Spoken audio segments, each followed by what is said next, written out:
নমস্কাৰ ADRE prelims এক্সামৰ যিহেতু ডেটসমূহ ঘোষণা কৰা হৈছে গ্ৰেড 3ৰ 15, 22 আৰু 29 ছেপ্টেম্বৰ তাৰিখে পৰ্যায়ক্ৰমে পৰীক্ষাসমূহ অনুষ্ঠিত কৰা হ'ব। লগতে অক্টোবৰ মাহৰ 20 আৰু 27 তাৰিখে পৰ্যায়ক্ৰমে চতুৰ্থ বৰ্গৰ পৰীক্ষাসমূহ অনুষ্ঠিত কৰা হ'ব। গতিকে এডিআৰই প্ৰিলিমছ এক্সামলৈ আপোনালোকৰ মাজত মাত্ৰ ভালকৈ আপোনালোকে 2 মাহ সময় পাব। গতিকে এই 2 মাহ ভালদৰে প্ৰিপাৰেশ্যন কৰিবলৈ হ'লে আপোনালোকক আমি এইখন গাইডবুক ৰিকমেণ্ড কৰিম, যিখন গাইডবুকত সম্পূৰ্ণ সিলেবাছ অনুসৰি আটাইকেইটা বিষয়ৰ কুৱেশ্যন এনচাৰ অসমীয়াতে লাভ কৰিব।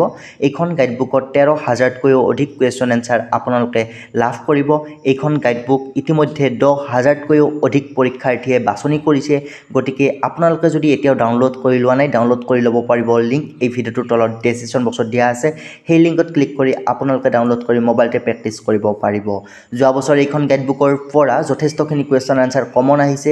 গতিকে আগন্তুক এডিআৰই প্ৰিলিমছ এক্সামত আপোনালোকে যথেষ্টখিনি ভাল ফল প্ৰদৰ্শন কৰিব পাৰিব এইখন গাইডবুকৰ জৰিয়তে। যিসকলে এতিয়াও ডাউনলোড কৰি লোৱা নাই, ডাউনলোড কৰি ল'ব পাৰিব। লিংক ডেছক্ৰিপশ্যন বক্সত এভেইলেবল আছে। চ' বেছি পলম নকৰি ভিডিঅ'টোৰ ফালে আগবাঢ়িছোঁ। আজিৰ পৰা আমি ক্লাছসমূহ ষ্টাৰ্ট কৰিছোঁ। এডিআৰই প্ৰিলিমছ এক্সামৰ কাৰণে ইম্পৰ্টেণ্ট কুৱেশ্যন এনচাৰসমূহ আমি ভিডিঅ'ৰ জৰিয়তে আপোনালোকক আগবঢ়াম। প্ৰতিদিনে ভিডিঅ'সমূহ পাই থাকিবৰ কাৰণে চেনেলটো ছাবস্ক্ৰাইব কৰি ল'বলৈ নাপাহৰিব। প্ৰথম কুৱেশ্যনটো দিয়া আছে, which day is observe as rhino day in Assam, অৰ্থাৎ কোনটো দিন অসমত গড় দিৱস হিচাপে পালন কৰা হয়। অপশ্যনসমূহ নিশ্চয় আপোনালোকে দেখা পাইছে। অপশ্যনসমূহৰ পৰা কাৰেক্ট এনচাৰটো আপোনালোকে আমাক কমেণ্ট বক্সত কমেণ্ট কৰি জনাব। 3 জুলাই, 19 আগষ্ট, 22 ছেপ্টেম্বৰ, 29 অক্টোবৰ। চ' ইয়াৰ কাৰেক্ট এনচাৰ কমেণ্ট বক্সত কমেণ্ট কৰক। চ' ইয়াৰ কাৰেক্ট এনচাৰ হৈছে অপশ্যন চি, 22 ছেপ্টেম্বৰ তাৰিখটো অসমত গড় দিৱস হিচাপে পালন কৰা হয়। নেক্সট 2 নম্বৰ কুৱেশ্যন আছে, ইন হুইচ ডিষ্ট্ৰিক্ট শ্ৰী সূৰ্য পাহাৰ ইজ লোকেটেড, শ্ৰী সূৰ্য পাহাৰ কোনখন জিলাত অৱস্থিত। অপশ্যনসমূহ নিশ্চয় দেখা পাইছে, ধুবুৰী, গোৱালপাৰা, দৰং, চিৰাং। চ' ইয়াৰ correct answer option B, Surya Pahar Goalpara ডিষ্ট্ৰিক্টত অৱস্থিত। Question number 3, which one is the highest mountain range in Assam, কোনটো অসমৰ সৰ্বোচ্চ পৰ্বতমালা। চ' ইয়াৰ correct answer option C, Barail range, অৰ্থাৎ বৰাইল পৰ্বতমালা হৈছে অসমৰ সৰ্বোচ্চ পৰ্বতমালা। কুৱেশ্যন নম্বৰ 4 দিয়া আছে, Sati Sadhani was a queen of which dynasty, Sati Sadhani কোন ৰাজবংশৰ ৰাণী আছিল। চ' অপশ্যনসমূহৰ পৰা কাৰেক্ট এনচাৰটো আপোনালোকে আমাক কমেণ্ট বক্সত কমেণ্ট কৰি জনাব। তেতিয়া আপোনালোকৰ এটা ৰিভিজন হৈ যাব। আমি এনচাৰটো কোৱাৰ আগতে আপোনালোকে কমেণ্ট কৰি জনাব আৰু লগতে কিমানটা কুৱেশ্যন আপোনালোকে স্ক'ৰ কৰিব পাৰে কমেণ্ট কৰিবলৈ নাপাহৰিব। চ' ইয়াৰে কাৰেক্ট এনচাৰ অপশ্যন চি হ'ব, সতী সাধনী চুতীয়া ৰাজবংশৰ ৰাণী আছিল। চ' কুৱেশ্যন নম্বৰ 5 দিয়া আছে, which state is not cover under the jurisdiction of Guwahati high court, অৰ্থাৎ গুৱাহাটী উচ্চ ন্যায়ালয়ৰ কোনখন ৰাজ্য অধিক্ষেত্ৰৰ অন্তৰ্ভুক্ত নহয়। বহুত গুৰুত্বপূৰ্ণ কুৱেশ্যন। অপশ্যনসমূহ নিশ্চয় দেখা পাইছে। কাৰেক্ট এনচাৰ কমেণ্ট কৰক যিসকলে জানে। চ' ইয়াৰে কাৰেক্ট এনচাৰ অপশ্যন ডি হ'ব, ত্ৰিপুৰা। ত্ৰিপুৰাখন আপোনাৰ গুৱাহাটী উচ্চ ন্যায়ালয়ৰ অন্তৰ্ভুক্ত নহয়, যিহেতু আপোনাৰ নৰ্থ ইষ্টৰ ষ্টেটসমূহৰ নিজা যিহেতু ন্যায়ালয় নাই। গতিকে গুৱাহাটী উচ্চ ন্যায়ালয় হৈছে নাগালেণ্ড, মিজোৰাম, অৰুণাচল প্ৰদেশৰ আপোনালোকৰ অন্তৰ্ভুক্ত হয় গুৱাহাটী উচ্চ ন্যায়ালয়, কিন্তু ত্ৰিপুৰাৰ গুৱাহাটী উচ্চ ন্যায়ালয়ৰ অন্তৰ্ভুক্ত নহয়। কুৱেশ্যন নম্বৰ 6 দিয়া আছে, the Assam medical college was formally known as, অৰ্থাৎ অসম চিকিৎসা মহাবিদ্যালয় পূৰ্বতে কি নামেৰে জনাজাত আছিল। চ' অপশ্যনসমূহ আপোনালোকে নিশ্চয় দেখা পাইছে। ইয়াৰ কাৰেক্ট এনচাৰ অপশ্যন এ হ'ব, বেৰী হোৱাইট মেডিকেল স্কুল হিচাপে পোনপ্ৰথমতে অসম মেডিকেল কলেজক জনা গৈছিল। তাৰ পিছৰ কুৱেশ্যনটো দিয়া আছে, who is the first Assamese to climb mount Everest, অৰ্থাৎ মাউণ্ট এভাৰেষ্ট আৰোহণ কৰা প্ৰথমগৰাকী অসমীয়া কোন আছিল। অপশ্যনসমূহ নিশ্চয় দেখা পাইছে। চ' ইয়াৰে কাৰেক্ট এনচাৰটো কমেণ্ট বক্সত কমেণ্ট কৰক যিসকলে জানে। কাৰেক্ট এনচাৰ হ'ব অপশ্যন বি, তৰুণ শইকীয়া আছিল প্ৰথমগৰাকী অসমীয়া মাউণ্ট এভাৰেষ্ট আৰোহণ কৰা।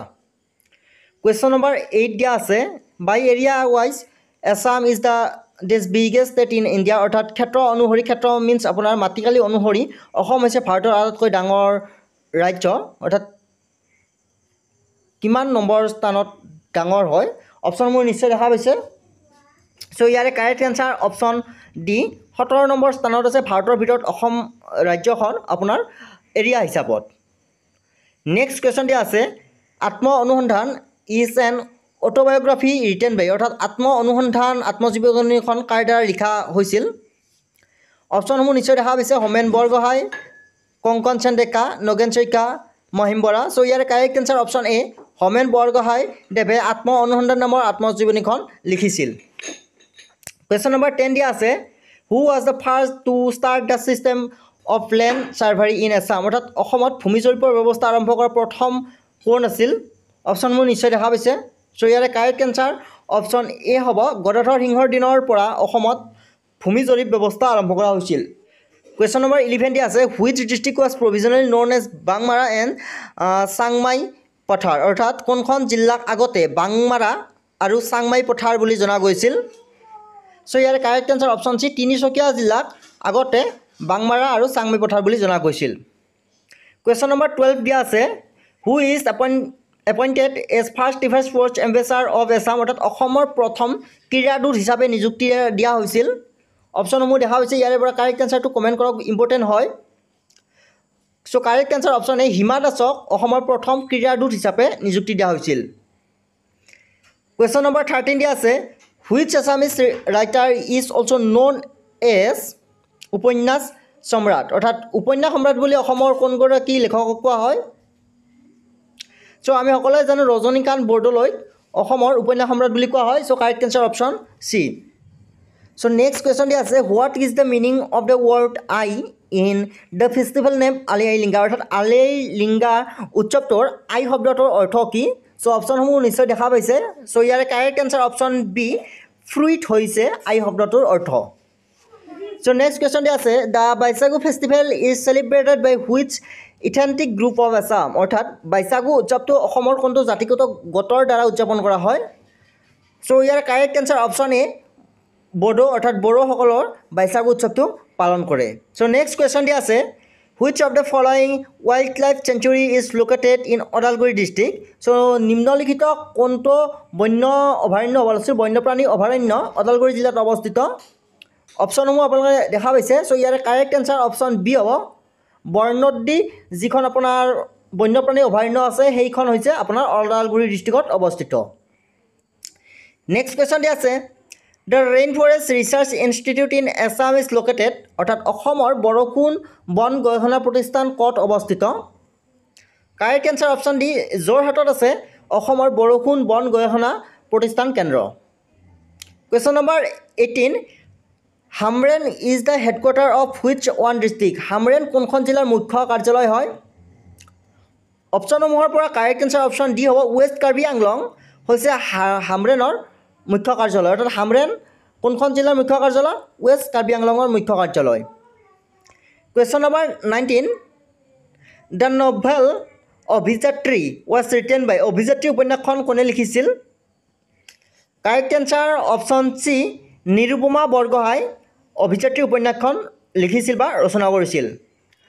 চ' নেক্সট শেষৰ কুৱেশ্যনটো আজিৰ এই মক টেষ্টৰ আছে, which Assamese poet is also' known as ধনী কবি, অসমৰ ধনী কবি বুলি কোনগৰাকীক জনা যায়? চ' অপশ্যনসমূহ দিয়া আছে, ভুৱন মোহন বৰা, বিনন্দ চন্দ্ৰ বৰা, চন্দ্ৰ কুমাৰ আগৰৱালা, গুণাভিৰাম বৰুৱা। চ' বৰা নহয়, বৰুৱা হয়, বিনন্দ চন্দ্ৰ বৰুৱা। চ' ইয়াৰে কাৰেক্ট এনচাৰটো আপোনালোকে আমাক কমেণ্ট বক্সত কমেণ্ট কৰি জনাব।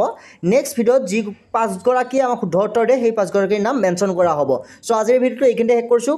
ডেছক্ৰিপশ্যনত লিংক দিয়া আছে, সেই লিংকত ক্লিক কৰি আপোনালোকে PDF গেটবুকখন ডাউনলোড কৰি ল'ব পাৰিব। ধন্যবাদ।